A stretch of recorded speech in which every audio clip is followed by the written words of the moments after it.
Yay! We are recording. Okay, so thank you everybody, well, both of you for joining us. I've had a few people who have had some concerns about AI. I think often when we don't know something, when something's a bit of an unknown, we tend to fill in the gaps and make up a bad story. So I thought as an extension of the conversation that Clara and I had at Christmas, which you'll find in one of our wellbeing newsletters, we thought we'd invite Dom to talk to us about AI at Blenheim Pye so that we can understand a little bit more about what his vision is, alongside that of Clara, of course, as well, who is our AI expert within the business, so that we can help you understand the vision, how it might move forward, what we think will work, what might not work. So I've set up some questions and I'm opening them up to both of you. So to start off with, a broad one, really. So what problems at Blenheim Pye are we actually trying to solve with AI at the moment? Clara, maybe? That's a great question, and one that doesn't really have a specific answer because AI can solve so many problems. I think that the overall goal with AI implementation is to adapt to this new economy and this new world that we're all living in, so that the business can remain vital and continue to be a foundation of the local economy in this new environment. I also think the problem that we're trying to solve and what we're trying to achieve is more structured, more fruitful work days with AI taking up what I'll colloquially call drudge work. Dom, anything to add? Nothing in my life is drudge work, Clara. I guess I on a business level, I think that businesses that successfully harness AI will massively outperform businesses that don't. And I want to be very sure that Blenheim is outperforming other businesses, because that means we can do more restoration. It means we can be a better employer. And that means we can employ more people or retain the people we have. So that's important to me. I think to be on the other end of that would be a very bad situation. I also want to make sure Blenheim people are best equipped to deal with a world, not just a work world, but a personal world in which AI is changing things at a really rapid pace. And we're very blessed to have people as talented as Clara and James and David and Tahid in the business who can teach us an awful lot. And frankly, if what Blenheim people get from this is, 10 or 20%, their job becomes easier, that they have more time for other things, and 80 to 90%, they're better equipped to make good use of AI in their personal lives or know what problems to avoid or what the risks are, that really matters too. And the idea that someone should walk out of here at the end of the day or leave us to go to somewhere else, I'd not do that, but and not walk away from Blenheim brilliantly equipped for that world and with knowledge of AI, that would be a nightmare to me. I think we should equip our people to make the very best of this technology safely, to be able to teach their kids, their parents, their friends. All that really matters. And we're lucky enough with Clara, David, Tahid, and others in the business, James, we're lucky enough to have people who can really teach as well. And I guess, reinforcing that really, that we are trying to equip people with a skill that is very quickly evolving. It's developing incredibly quickly, and you kind of have to stay ahead of the curve, because otherwise you're starting from much further behind other people. So we have to embrace this technology. I think we want to, certainly you guys do, but we have to, because if we don't, we're really caught up and we're behind. But Clara, there are a couple of things you mentioned to me, things like the kind of stuff that we might be doing or have already done. I think you mentioned finance team and some ops focused stuff as well. Can you tell us a bit more about that? Yeah, so I was really lucky enough to work with both our finance team and with the rural team to implement a couple of AI solutions that I think have made their lives a lot easier. Finance team, when they were compiling their half-yearly reports, was copy-pasting manually last year's figures over into another part of a spreadsheet. And as you can imagine, our finance team's time is much better spent creating a narrative around those numbers and thinking about them as opposed to copy pasting. So AI has been able to take that from 5 or 6 hours of work to about 30 seconds, which frees them up to really do their best work and their best thinking, and also not make them go cross-eyed in the meantime, hopefully. The other implementation that I want to talk about was fuel. So we had James Hunter from the Royal team, who had no previous vibe coding experience, design an app to record the fuel that was used by Royal vehicles. And this was a fantastic application, and one that was definitely not my idea, but one that he just came up with and used AI to solve himself. And what this means is that taking stock of the fuel used went from little bits of scribbled on paper that were very hard to compile at the end of each month to something that just automatically goes through. So these are the sorts of problems that AI can solve around our business. So it's hard to say what problems AI will solve, but we know that there are more opportunities like this for processes that are frustrating and manual to become more streamlined and focused, so that people can do their best thinking and also, do the most and best work, and also go home at 5 p.m. and maintain that work-life balance. I think that's fantastic. Sorry, Dom, you go. Yeah, it's very true. And almost anything we do that is repetitive can be helped to some degree by AI or automation, just taking away the drudgery of remembering what the thing is you have to do, etc., and just easing that process.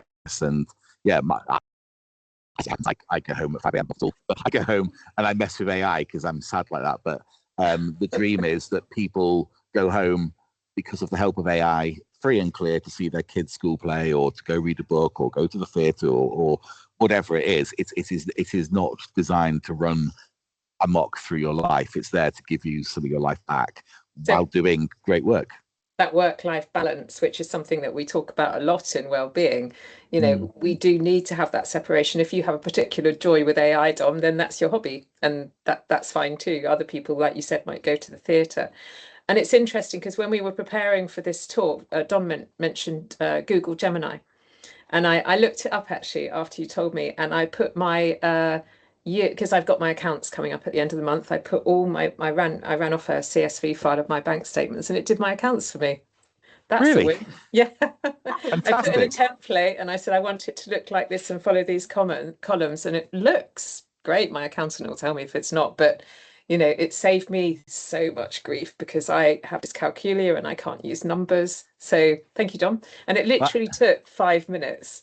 So... Actually, I have a similar use case in Gemini, which I mess with a bit, which I often see tables of numbers in things, sets of other people's accounts, newspaper reports and that. And I just stick a screen grab into Gemini and have it give it back as a proper table with the addition checked that I can then go and use.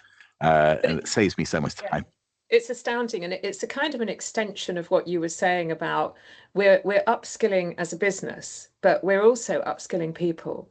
They're learning something that they can use in the outside world, away from work, and perhaps help with their expenses. An example, but lots of different things that people could use AI for. I think I said to you earlier, I used it to check my mortgage offer to make sure it was a good enough one.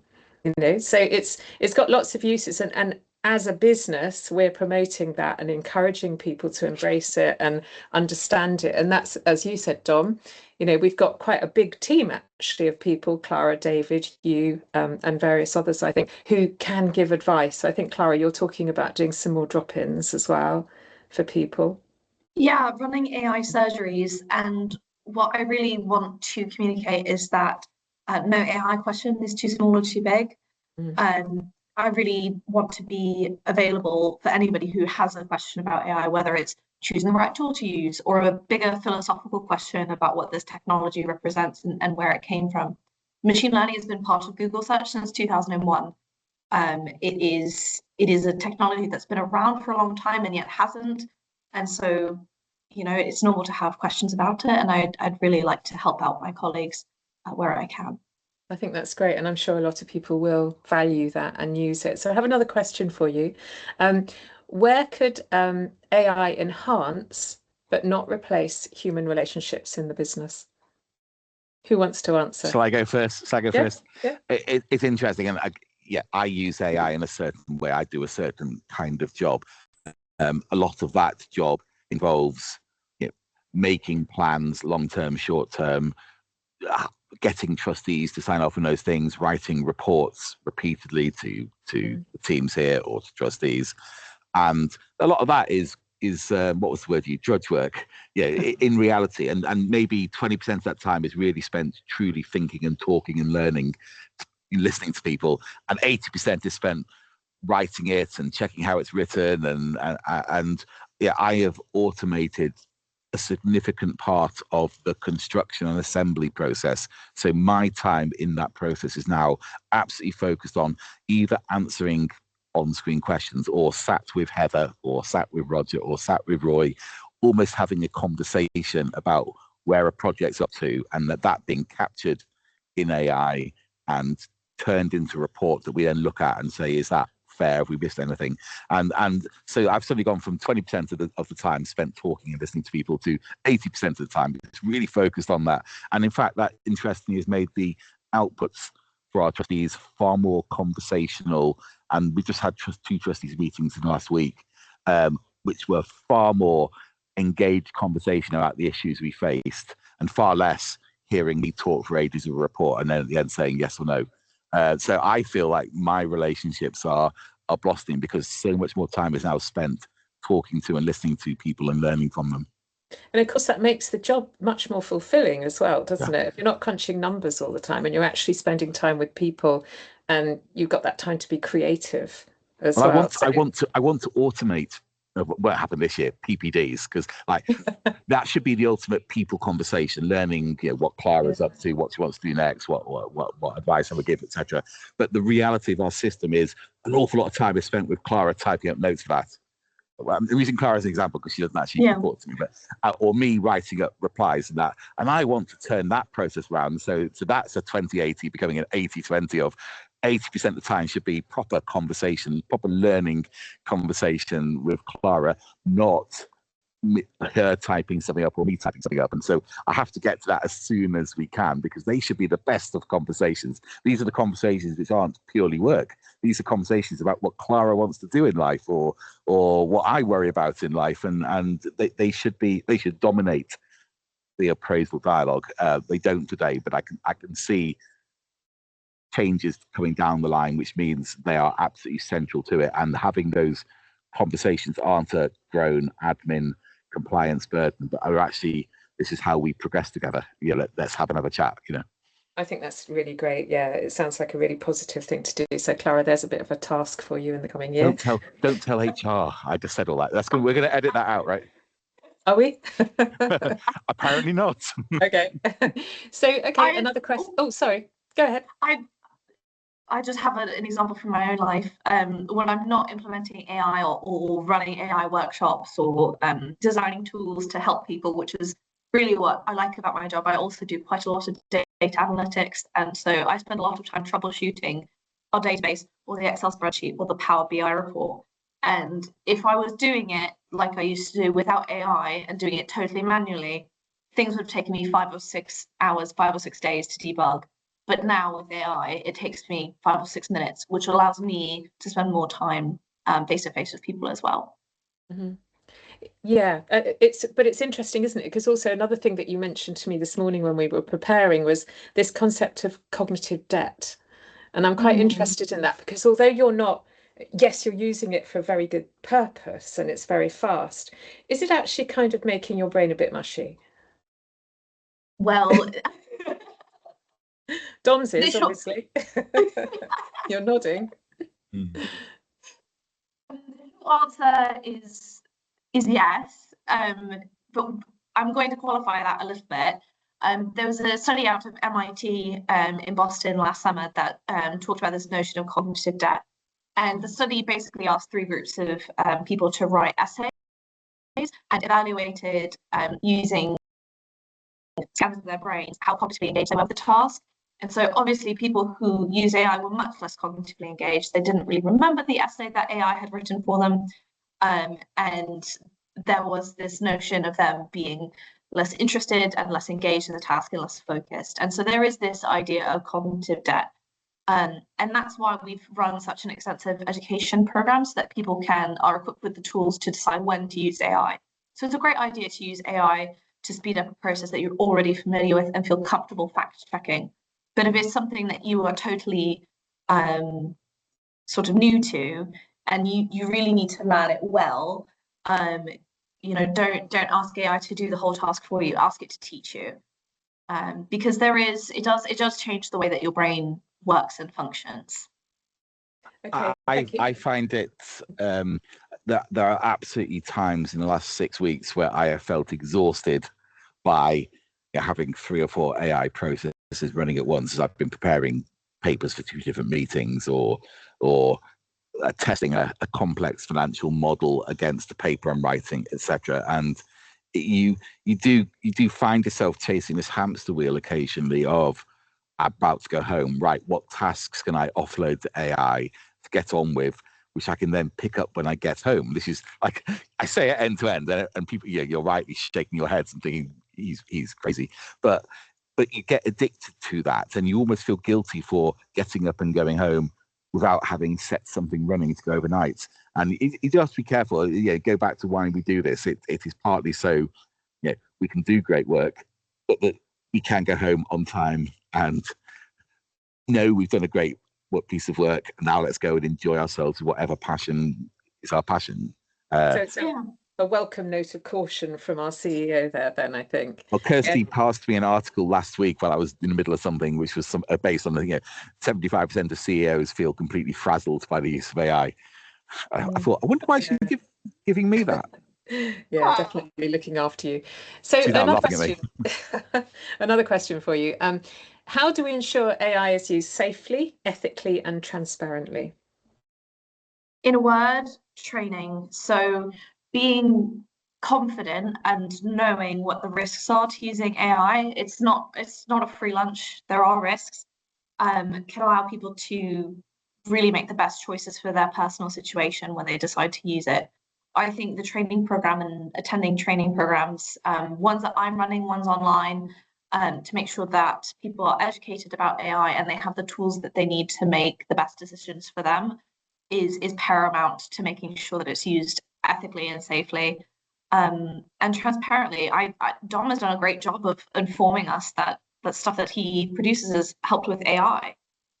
And it's his intellectual property. Not many people know that what you prompt into a large language model is your IP. Okay. And you also mentioned that if you do choose to use an AI of some sort, particularly out of the workplace, it's best to subscribe because you're that little bit better protected as well, or your data is.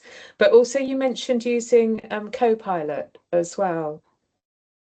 Absolutely. So when you input a prompt into a large language model like ChatGPT, it ends up on an external server. And so there's always a security risk associated with that. It depends, what the information is. It's really a personal choice what you put in or don't put in. And when you put something into an external server, sometimes other people can access it. ChatGPT searches and chats became searchable online on Google last summer, which I think was quite serious for many people. Luckily, that's not happened again. But if you are going to use an external AI tool, I recommend paying for it, because it means that you have that little bit more secure, little bit of a boost of security. And if you are going to try something really sensitive, please do use Copilot. That is available to you as part of Microsoft Suite, because that fits within Blenheim's purview, and we have a security agreement with Microsoft, which makes it a lot safer than trusting a third-party company. Especially if you're using a free tool, they have limited interest in keeping your data safe. Oh, well, it's worse than that. There's always a product, and using a free online tool, you are the product and the information it gets. And you can't tell me they're not learning on some level from what you did, because that's why they're helping you. Yeah, absolutely. They have a very clear motivation for keeping me on Google paying £20 a month or whatever I pay on Google. I can't remember. They have a legitimate interest in protecting my information because they're getting money from me. Yeah. Yeah. Well, it is good to know the kind of the good and the bad, isn't it? Because I think a lot of the fear around AI is not knowing, but going into it with your eyes open, knowing how best to use it, where it's best going to support your work as well and expedite your work, which obviously Clara and Dom would be able to advise on if anybody needs any help. So it's the big question, and you may not have the whole answer, but how do we ensure that AI supports but doesn't replace human judgment? Well, I would go back to what I said at the beginning, first of all, which is I think there are businesses, many businesses out there who will be severely impacted by AI. And as they struggle to deal with that, jobs will suffer, jobs will go, they will try to save costs. I think the first thing we do is be clear about our reasons. And one of those reasons is we want to be very successful as a business. Successful businesses grow, make the best use of their staff, offer up new opportunities to people, and certainly aren't trying to eliminate cost. If you think about it that way, that's the first step. Be successful, use AI well, and we will grow, and we will take our staff with us, and we'll be powered by those staff. We're not, as a group, the business is, in a sense, all of us together. If we can flourish together, that's good for all of us. I think in the world of assessing the sort of financial impact of AI within a business, there is the opportunity impact and there is the efficiency impact. The opportunity impact is how we can grow and do more and serve more customers well and achieve more of the things we set out to do. The efficiency impact is, can we do that with half the people? Be very clear, we can't avoid the latter, but overwhelmingly our effort and focus is on the former. We want to be doing more and looking after our teams better, and we see AI very much through that prism. And certainly I'm convinced, both for Blenheim and in fact globally, 90% of the real opportunity from AI is in the opportunity category, not the efficiency category. So kind of the enhancement, isn't it, really? That's really great. Thank you. Is there anything else that? Well, I'll just add one thing, which is a lot of what we do is about people. We're an experience-based business. We welcome people to homes. We welcome people to a heritage site. We do these things face to face. The reality is we want to use AI to make sure we do that people to people thing as well as we can. That's the motivation. We will never have little robots trundling around the palace, pretending to be a human guide. That would be horrendous. Yeah. Okay. Thank you very much. Does anybody, Clara, Dom, do you want to add anything else before we finish? Just one other thing for me is that AI as it exists as a technology right now is totally useless without human input. You can't get an AI to start, generating outputs by itself. It doesn't have any motivation. Humans are what ChatGPT and other tools like it are. You have to have human input to get anything out of it. And I think that is important to remember in this context. It can't exist without us, and it won't do anything without us. I'm a techno-optimist. Genuinely, I think that we can't avoid AI. There's no way we can shut our gates and let's not change. Let's not adjust to it at all. We can ignore it. It'll go away soon. AI is here, and I feel genuinely excited and very, very blessed that we are working together at this unique moment of change, which is exciting and productive. And I think, for me, one of the best things is I can learn about anything I want to learn. Not because I'm clever, not because I'm knowledgeable, but because I can go to AI and say, I've just heard about X. I'm a numpty. Teach me in baby steps. It'll be 15 minutes teaching of what I should know about X. And I'm quite a visual learner. And if you want to keep my attention, you're probably going to have quiz questions sort of at 2 or 3 stages in learning. And AI in no time generates me an interactive course. I click through it, I learn what I want to learn. I can share that course with anyone else. And that opportunity is open to everyone. We can all learn about stuff at a time we fancy in the learning style we like, and there's nothing that's closed off from us. That's incredibly exciting. It really is. I'm very lucky, and I'm extra lucky that I get to experience that through the prism, which is the people of Blenheim. Yeah, great. Oh, that's really great. Thank you, Dom. Your optimism sort of shines out there, and your excitement for both of you, actually. I will just add as a final thing, I'm getting a puppy on Sunday. So I put into ChatGPT, I said, give me a training program for my puppy for the next 6 weeks. And it just wrote it all down, told me how long I could walk the dog, what I needed to do to train it. So maybe I'll report back in 6 weeks if I'm not too frazzled by then. So, so thank you very much. Fabulous. Would you like to stop recording, Clara? Yes. Thank you.